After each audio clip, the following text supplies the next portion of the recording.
श्री गणेशाय नमः। अथ श्री सूर्यस्तवराजस्तोत्रम् विनियोगः। ॐ श्री सूर्यस्तवराजस्तोत्रस्य श्री वसिष्ठ ऋषिः अनुष्टुप् छन्दः। श्री सूर्यो देवता सर्वपापक्षयपूर्वक सर्वरोगोपशमनार्थे पाठे विनियोगः। ध्यानं रथस्थां चिन्तयेद्भानुं द्विभुजां रक्तवाससे दाढ्मी पुष्पसङ्काशं पद्मादिभिः अलङ्कृतम् विकर्तनो विवश्वाश्च मार्तण्डो भास्करो रविः लोकप्रकाशकः श्रीमान् लोकचक्षुग्रहेश्वरः लोकसाक्षी त्रिलोकेशः कर्ता हर्ता तमिस्रः तपनः तापनः शैव शुचिः सप्ताश्ववाहनः गभस्तिहस्तो ब्रन्धश्च सर्वदेव नमस्कृतः।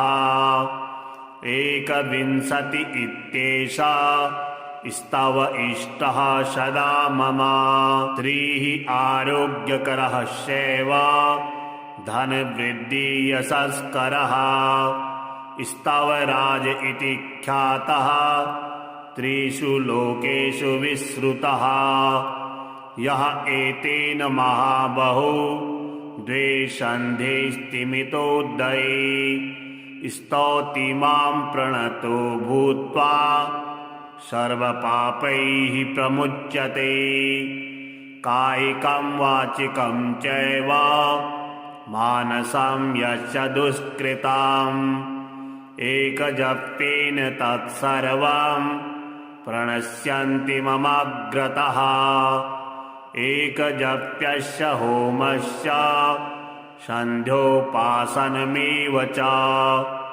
बलिमन्त्रो अर्घ्यमन्त्रस्य धूपमन्त्रस्य तथैव च अन्नप्रदाने स्नाने च प्रणिपाति प्रदक्षिणे पूजितोऽयं महामन्त्रः सर्वव्याधिहरः शुभः। एवम् उक्त्वा तु भगवान् भास्करो जगदीश्वरः आमन्त्र्य कृष्णतनयं तत्रैन्वान्तर्धीयत शाम्भो अपि स्तवराजेन स्तुत्वा सप्ताश्ववाहनः भूतात्मनीरुजः श्रीमान् तस्मात् रोगाद्विमुक्तवान् विकर्तनः विवश्वाश्च मार्तण्ड भास्करो रविः लोकप्रकाशकः श्रीमान् लोकचक्षुग्रहेश्वरः लोकसाक्षी त्रिलोकेशः कर्ता हर्ता तमिस्रः तपनः तापनः शुचिः सप्ताश्ववाहनः गभस्तिहस्तवृन्धः सर्वदेव नमस्कृतः। ध्यानं रथस्थां चिन्तयेद्भानुं द्विभुजां रक्तवाससे दाढ्मी पुष्पसङ्काशं पद्मादिभिः अलङ्कृतम् विकर्तनो विवश्वाश्च मार्तण्डो भास्करो रविः लोकप्रकाशकः श्रीमान् लोकचक्षुग्रहेश्वरः लोकसाक्षी त्रिलोकेशः कर्ता हर्ता तमिस्रः तपनः तापनः शैव शुचिः सप्ताश्ववाहनः गभस्तिहस्तो ब्रन्धश्च सर्वदेव नमस्कृतः एकविंशति इत्येषा स्तव इष्टः सदा मम। त्रिः आरोग्यकरः शैव धनवृद्धि यशस्करः स्तवराज इति ख्यातः त्रिषु लोकेषु विश्रुतः। यः एतेन महाबाहो द्वे स्तिमितोदये स्तौति मां प्रणतो भूत्वा सर्वपापैः प्रमुच्यते। कायिकं वाचिकं चैव मानसं यश्च दुष्कृतम् एकजप्तेन तत्सर्वं प्रणश्यन्ति ममाग्रतः। एकजप्यस्य होमस्य सन्ध्योपासनमेव च बलिमन्त्रो अर्घ्यमन्त्रस्य धूपमन्त्रस्य तथैव च अन्नप्रदाने स्नाने च प्रणिपाति प्रदक्षिणे पूजितोऽयं महामन्त्रः सर्वव्याधिहरः शुभः। एवं उक्त्वा तु भगवान् भास्करो जगदीश्वरः आमन्त्र्य कृष्णतनयं तत्रैन्वान्तर्धीयत। शाम्बो अपि स्तवराजेन स्तुत्वा सप्ताश्ववाहनः भूतात्मनीरुजः श्रीमान् तस्मात् रोगाद् विमुक्तवान्। विकर्तनः विवश्वांश्च मार्तण्डभास्करो रविः लोकप्रकाशकः श्रीमान् लोकचक्षुग्रहेश्वरः लोकसाक्षी त्रिलोकेशा कर्ता हर्ता तमिस्रः तपनः तापनः शुचिः सप्ताश्ववाहना गभस्तिहस्तवृन्धः सर्वदेव नमस्कृतः। ध्यानं रथस्थां चिन्तयेद्भानुं द्विभुजां रक्तवाससे दाडिमी पुष्पसङ्काशं पद्मादिभिः अलङ्कृतम् विकर्तनो विवश्वाश्च मार्तण्डो भास्करो रविः लोकप्रकाशकः श्रीमान् लोकचक्षुग्रहेश्वरः लोकसाक्षी त्रिलोकेशः कर्ता हर्ता तमिस्रः तपनः तापनः शैव शुचिः सप्ताश्ववाहनः गभस्तिहस्तो वृन्धश्च सर्वदेव नमस्कृतः।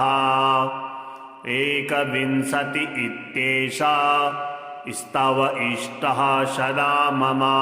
त्रिः आरोग्यकरः शैव धनवृद्धि यशस्करः स्तवराज इति ख्यातः त्रिषु लोकेषु विश्रुतः।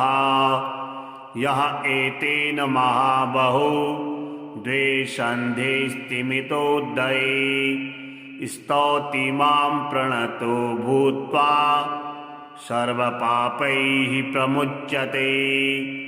कायिकं वाचिकं चैव मानसं यश्च दुष्कृतम् एकजप्तेन तत्सर्वं प्रणश्यन्ति ममाग्रतः।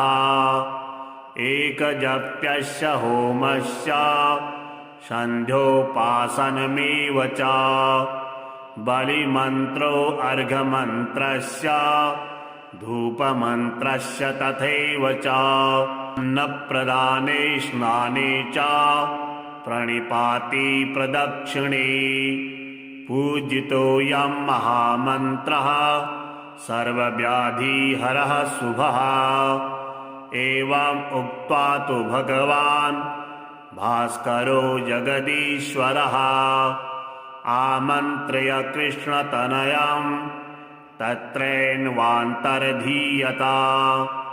शाम्बो अपि स्तवराजेन स्तुत्वा सप्ताश्ववाहनः भूतात्मनीरुजः श्रीमान् तस्मात् रोगाद् विमुक्तवान् विकर्तनः विवस्वांश्च मार्तण्ड भास्करो रविः लोकप्रकाशकः श्रीमान् लोकचक्षुग्रहेश्वरः लोकसाक्षी त्रिलोकेशा कर्ता हर्ता तमिस्रः तपनः तापनः शुचिः सप्ताश्ववाहना गभस्तिहस्तवृन्धः सर्वदेव नमस्कृतः ध्यानं रथस्थां चिन्तयेद्भानुं द्विभुजां रक्तवाससे दाडिमी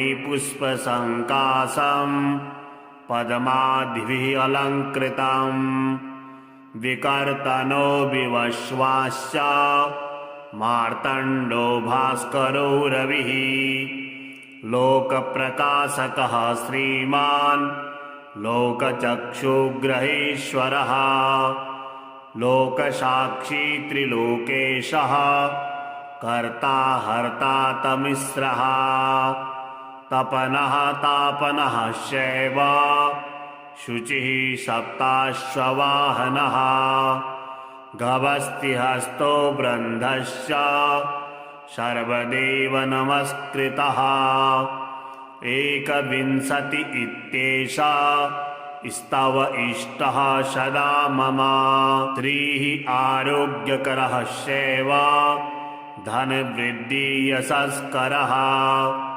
स्तवराज इति ख्यातः त्रिषु लोकेषु विश्रुतः यः एतेन महाबाहो द्वे सन्धे स्तिमितोदये स्तौति मां प्रणतो भूत्वा सर्वपापैः प्रमुच्यते कायिकं वाचिकं चैव मानसं यश्च दुष्कृतम् एकजप्तेन तत्सर्वं प्रणश्यन्ति ममाग्रतः एकजप्यस्य होमस्य सन्ध्योपासनमेव च बलिमन्त्रो अर्घ्यमन्त्रस्य धूपमन्त्रस्य तथैव च अन्नप्रदाने स्नाने च प्रणिपाति प्रदक्षिणे पूजितोऽयं महामन्त्रः सर्वव्याधिहरः शुभः एवं उक्त्वा तु भगवान् भास्करो जगदीश्वरः आमन्त्र्य कृष्णतनयं तत्रैन्वान्तर्धीयत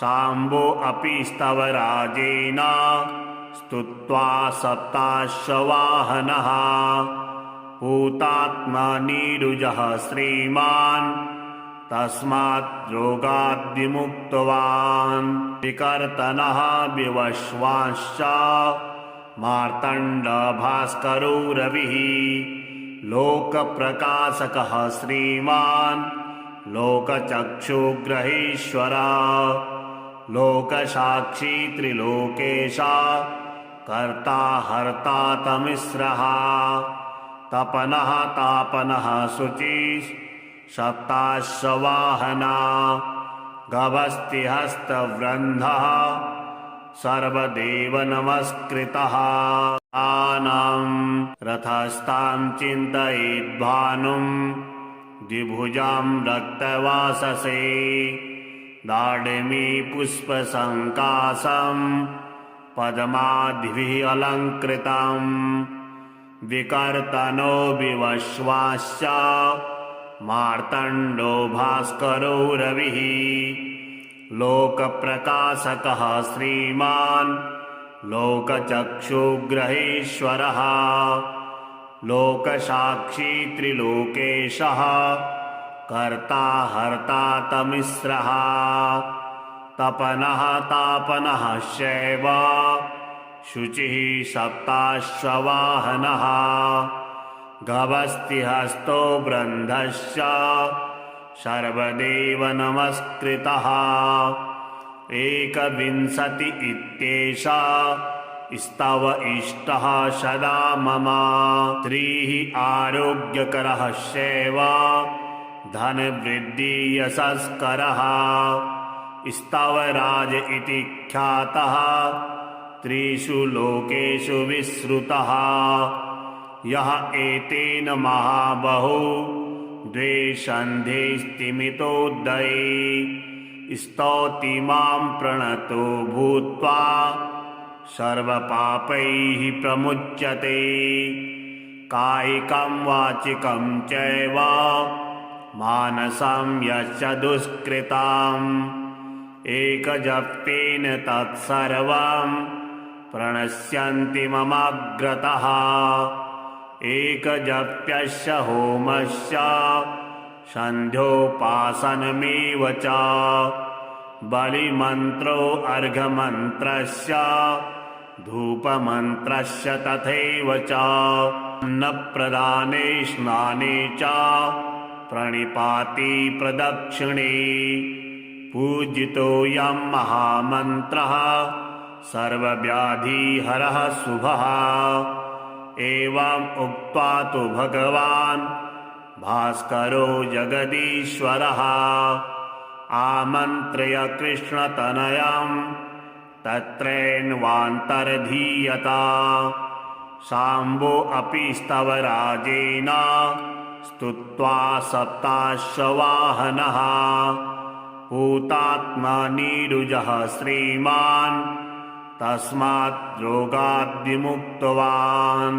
विकर्तनः विवश्वांश्च मार्तण्डभास्करो रविः लोकप्रकाशकः श्रीमान् लोकचक्षुग्रहेश्वरः लोकसाक्षी त्रिलोकेशा कर्ता हर्ता तमिस्रः तपनः तापनः शुचिः सप्ताश्ववाहना गभस्तिहस्तवृन्धः सर्वदेव नमस्कृतः। ध्यानं रथस्थां चिन्तयेद्भानुं द्विभुजां रक्तवाससे दाडिमी पुष्पसङ्काशं पद्मादिभिः अलङ्कृतम् विकर्तनो विवश्वाश्च मार्तण्डो भास्करो रविः लोकप्रकाशकः श्रीमान् लोकचक्षुग्रहेश्वरः लोकसाक्षी त्रिलोकेशः कर्ता हर्ता तमिस्रः तपनः तापनः शैव शुचिः सप्ताश्ववाहनः गभस्तिहस्तो वृन्धश्च सर्वदेव नमस्कृतः। एकविंशति इत्येषा स्तव इष्टः सदा मम। त्रिः आरोग्यकरः शैव धनवृद्धि यशस्करः स्तवराज इति ख्यातः त्रिषु लोकेषु विश्रुतः। यः एतेन महाबाहो द्वे सन्धे स्तिमितोदये स्तौति मां प्रणतो भूत्वा सर्वपापैः प्रमुच्यते। कायिकं वाचिकं चैव मानसं यश्च दुष्कृतम् एकजप्येन तत्सर्वं प्रणश्यन्ति ममाग्रतः।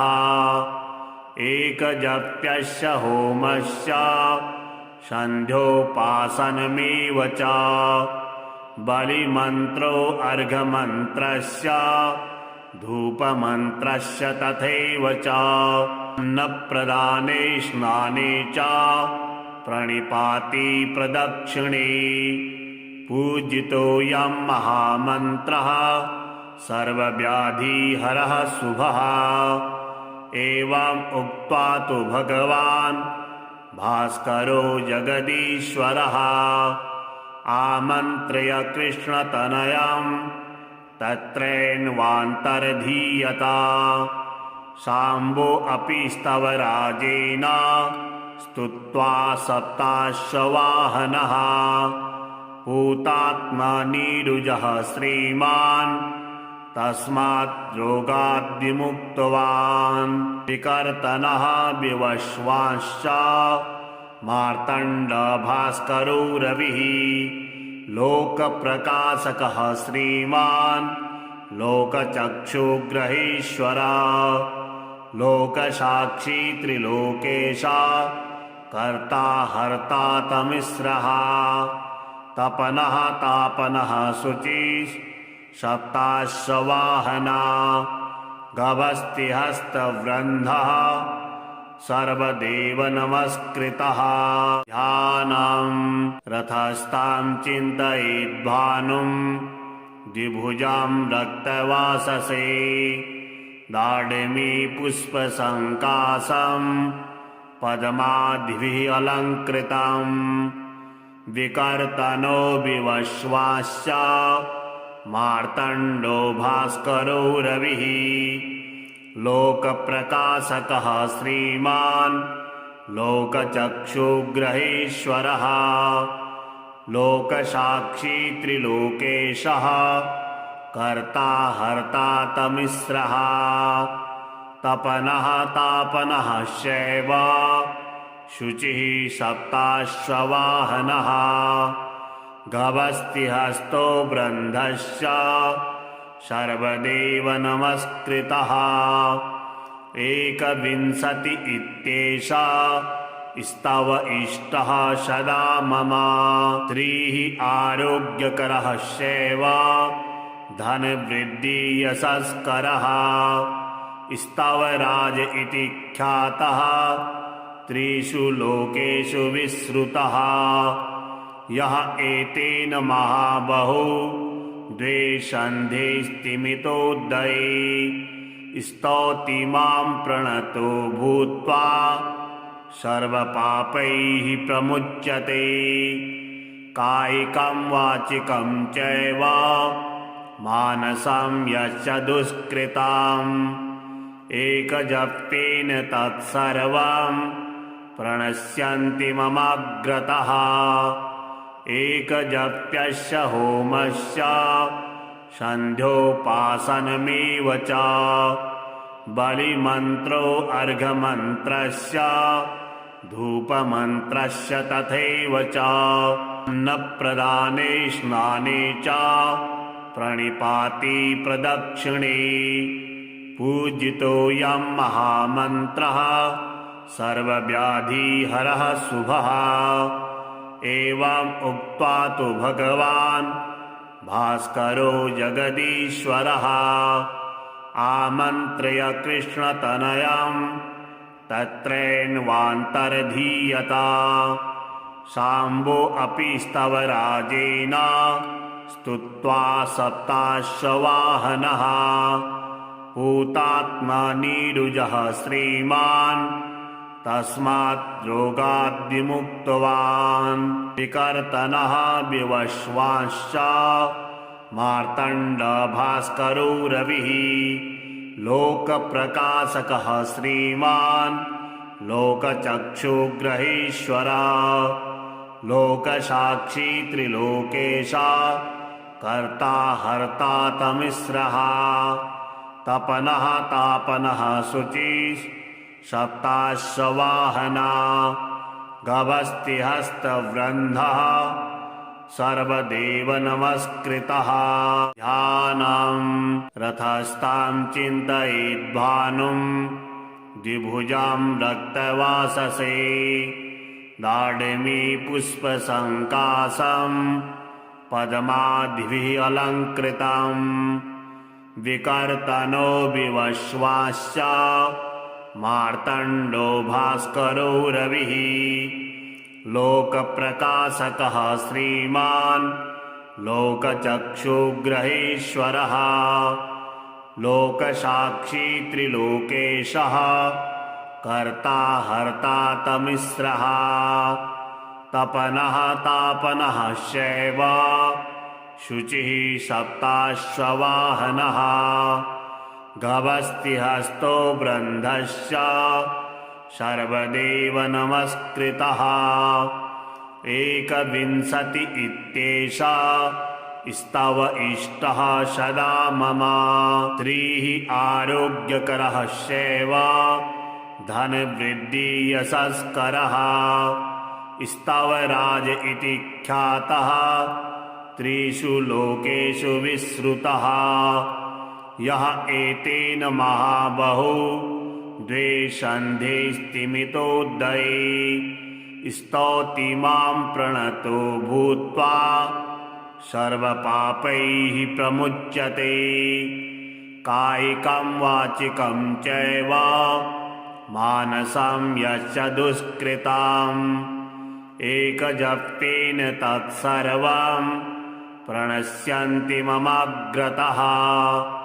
एकजप्यस्य होमस्य सन्ध्योपासनमेव च बलिमन्त्रो अर्घ्यमन्त्रस्य धूपमन्त्रस्य तथैव च अन्नप्रदाने स्नाने च प्रणिपाति प्रदक्षिणे पूजितोऽयं महामन्त्रः सर्वव्याधिहरः शुभः। एवम् उक्त्वा तु भगवान् भास्करो जगदीश्वरः आमन्त्र्य कृष्णतनयं तत्रैन्वान्तर्धीयत।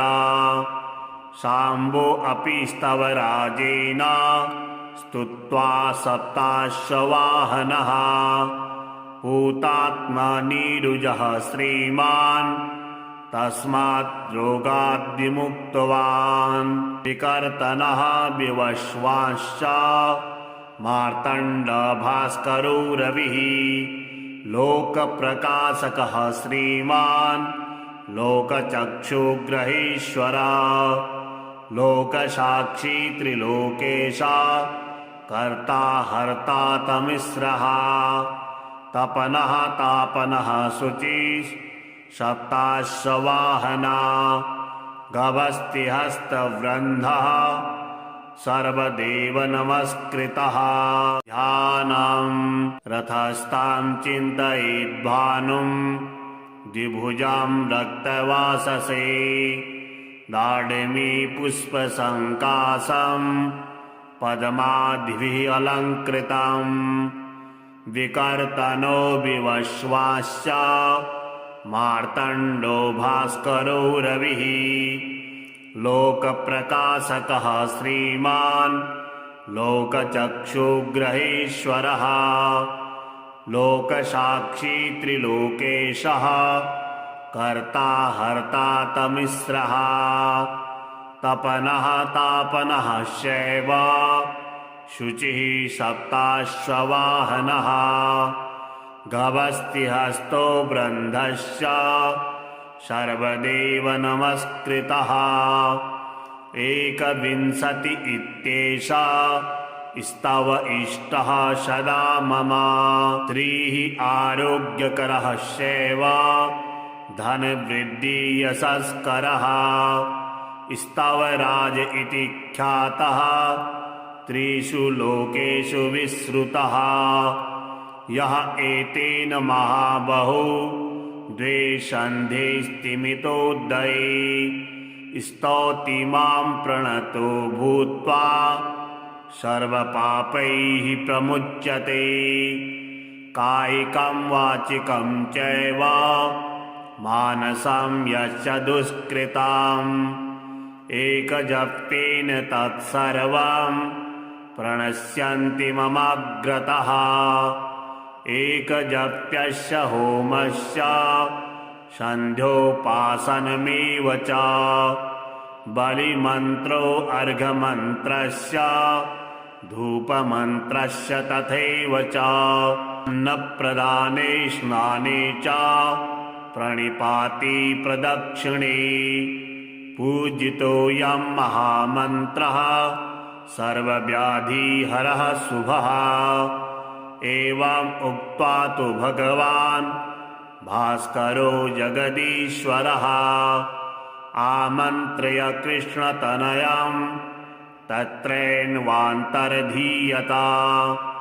शाम्बो अपि स्तवराजेन स्तुत्वा सप्ताश्ववाहनः भूतात्मनीरुजः श्रीमान् तस्मात् रोगाद् विमुक्तवान् विकर्तनः विवश्वाश्च मार्तण्डभास्करो रविः लोकप्रकाशकः श्रीमान् लोकचक्षुग्रहेश्वरः लोकसाक्षी त्रिलोकेशा कर्ता हर्ता तमिस्रः तपनः तापनः शुचिः सप्ताश्ववाहना गभस्तिहस्तवृन्धः सर्वदेव नमस्कृतः ध्यानं रथस्थां चिन्तयेद्भानुं द्विभुजां रक्तवाससे दाडिमी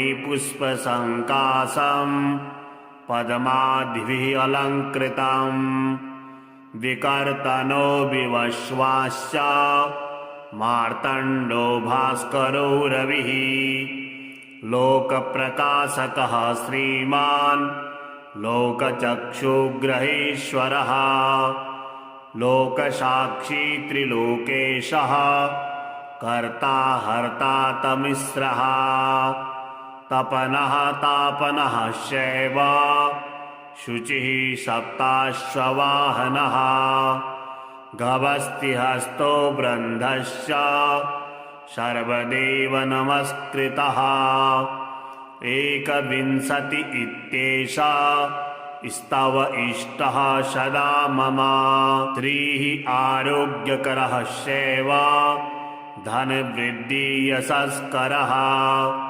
स्तवराज इति ख्यातः त्रिषु लोकेषु विश्रुतः यः एतेन महाबाहो द्वे सन्धे स्तिमितोदये स्तौति मां प्रणतो भूत्वा सर्वपापैः प्रमुच्यते कायिकं वाचिकं चैव मानसं यश्च दुष्कृतम् एकजप्येन तत्सर्वं प्रणश्यन्ति ममाग्रतः एकजप्यस्य होमस्य सन्ध्योपासनमेव च बलिमन्त्रो अर्घ्यमन्त्रस्य धूपमन्त्रस्य तथैव च अन्नप्रदाने स्नाने च प्रणिपाति प्रदक्षिणे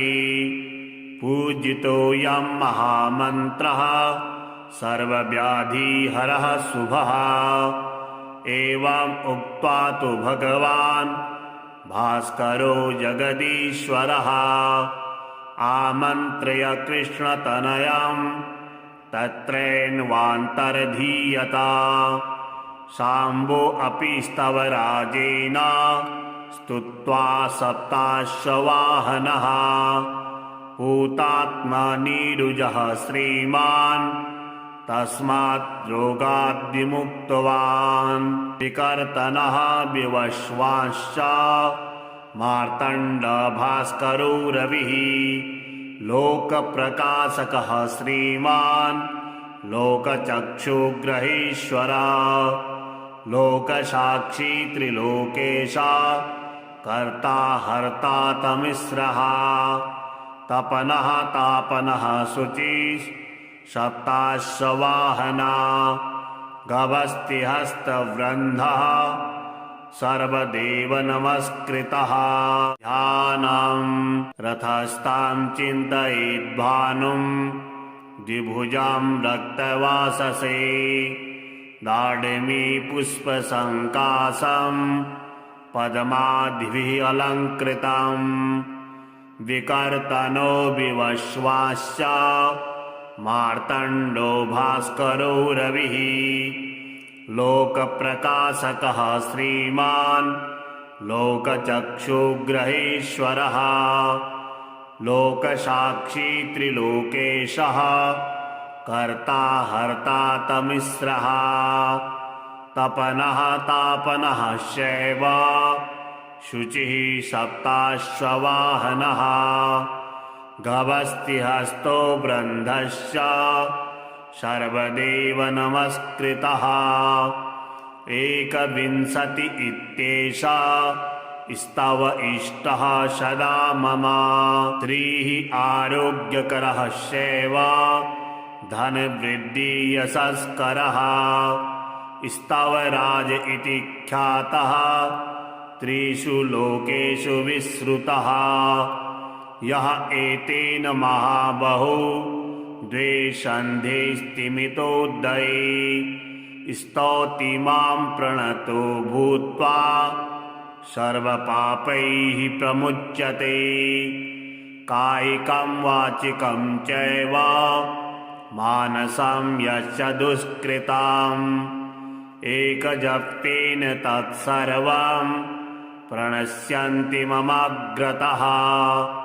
एकजप्यस्य होमस्य सन्ध्योपासनमेव च बलिमन्त्रो अर्घ्यमन्त्रस्य धूपमन्त्रस्य तथैव च अन्नप्रदाने स्नाने च प्रणिपाति प्रदक्षिणे पूजितोऽयं महामन्त्रः सर्वव्याधिहरः शुभः।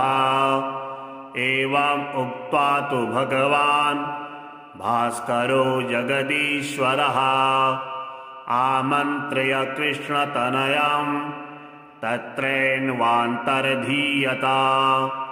शाम्बो अपि स्तवराजेन स्तुत्वा सप्ताश्ववाहनः भूतात्मनीरुजः श्रीमान् तस्मात् रोगाद् विमुक्तवान्। विकर्तनः विवश्वांश्च मार्तण्डभास्करो रविः लोकप्रकाशकः श्रीमान् लोकचक्षुग्रहेश्वरः लोकसाक्षी त्रिलोकेशा कर्ता हर्ता तमिस्रः तपनः तापनः शुचिः सप्ताश्ववाहना गभस्तिहस्तवृन्धः सर्वदेव नमस्कृतः। ध्यानं रथस्थां चिन्तयेद्भानुं द्विभुजां रक्तवाससे दाढ्मी पुष्पसङ्काशं पद्मादिभिः अलङ्कृतम् विकर्तनो विवश्वाश्च मार्तण्डो भास्करो रविः लोकप्रकाशकः श्रीमान् लोकचक्षुग्रहेश्वरः लोकसाक्षी त्रिलोकेशः कर्ता हर्ता तमिस्रः तपनः तापनः शैव शुचिः सप्ताश्ववाहनः गभस्तिहस्तो वृन्धश्च सर्वदेव नमस्कृतः। एकविंशति इत्येषा स्तव इष्टः सदा मम। त्रिः आरोग्यकरः शैव धनवृद्धि यशस्करः स्तवराज इति ख्यातः त्रिषु लोकेषु विश्रुतः। यः एतेन महाबाहो द्वे सन्धे स्तिमितोदये स्तौति मां प्रणतो भूत्वा सर्वपापैः प्रमुच्यते। कायिकं वाचिकं चैव मानसं यश्च दुष्कृतम् एकजप्तेन तत्सर्वं प्रणश्यन्ति ममाग्रतः। एकजप्यस्य होमस्य सन्ध्योपासनमेव च बलिमन्त्रो अर्घ्यमन्त्रस्य धूपमन्त्रस्य तथैव च अन्नप्रदाने स्नाने च प्रणिपाति प्रदक्षिणे पूजितोऽयं महामन्त्रः सर्वव्याधिहरः शुभः। एवं उक्त्वा तु भगवान् भास्करो जगदीश्वरः आमन्त्र्य कृष्णतनयं तत्रैन्वान्तर्धीयता शाम्बो अपि स्तवराजेन स्तुत्वा सप्ताश्ववाहनः भूतात्मनीरुजः श्रीमान् तस्मात् रोगाद्विमुक्तवान् विकर्तनः विवश्वांश्च मार्तण्डभास्करो रविः लोकप्रकाशकः श्रीमान् लोकचक्षुग्रहेश्वरः लोकसाक्षी त्रिलोकेशा कर्ता हर्ता तमिस्रः तपनः तापनः शुचिः सप्ताश्ववाहना गभस्तिहस्तवृन्धः सर्वदेव नमस्कृतः।